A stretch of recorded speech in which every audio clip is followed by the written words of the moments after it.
the world in Alabama as a state stops pretty much days before that game, takes place. And all I can remember is days before, Coach would have a person from Auburn who has played in the game kind of speak to the team.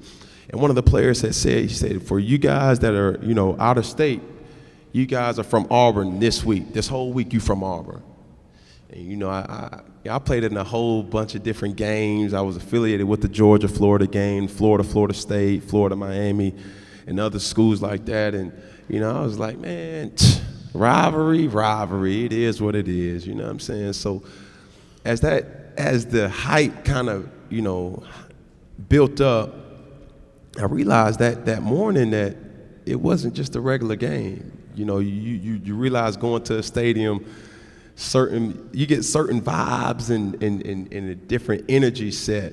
And I remember going to the game, it was as if we were 20 miles from the stadium, but it felt like we were 10 steps from the stadium.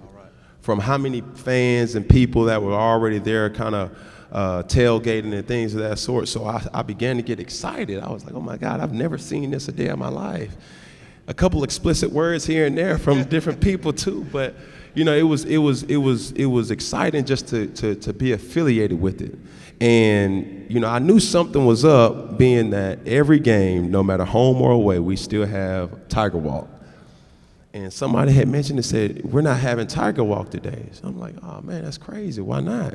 The people there, it was like you seen the sign, but that's about it. It was a sea of people.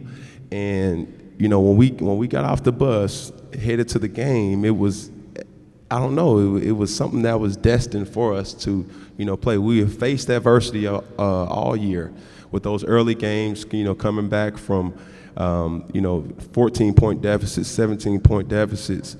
So we never blinked. We never blinked. And I remember that feeling at halftime, not knowing, you don't really grasp the score, because everybody always says the cliche thing, 0-0. Everybody is 0-0. Let's go back, and stay focused. Well, for us, it was in a big hole. Looking at the scoreboard, it was what, 24-7, 24-7, and we came back out with, and this is where the leadership took over. Guys in the locker room, we could have easily just said, man, you're not doing this and you're not doing that. Man, if they give me the ball more, then we'll be all right. It was not that vibe. The energy in that locker room was, listen, we just one play away.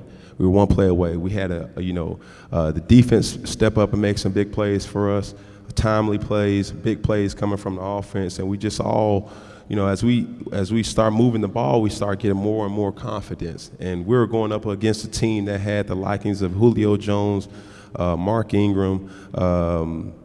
The list goes on. They probably had 8 to 12, first-round picks on that team.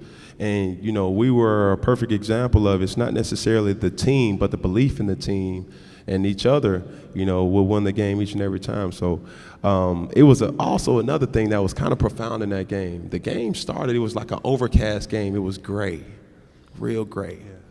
And I was thinking to myself, I'm like, man, I just hope and pray it doesn't rain, especially we've been down by so many points. If we have to throw the football and it rains, then, the odds aren't against, is going to be against us. I remember coming back at halftime, or when we started scoring the points, it was as if the whole sky had parted open, and the sky was like a Auburn orange and blue. Honest to God, real talk. And as soon as we seen the sun, it was like, it's going to be a good day. It's going to be a good day. And the rest is history. Yeah, I want to say something, too. Coming out of halftime, of course, we got all these, hey, you make great halftime adjustments and all that.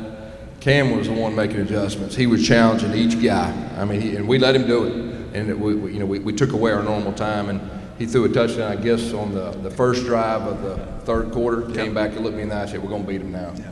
And he just had that, and everybody knew we were fixing to beat him. We didn't know how it was going to end up, but we knew we were going to win, and that's leadership.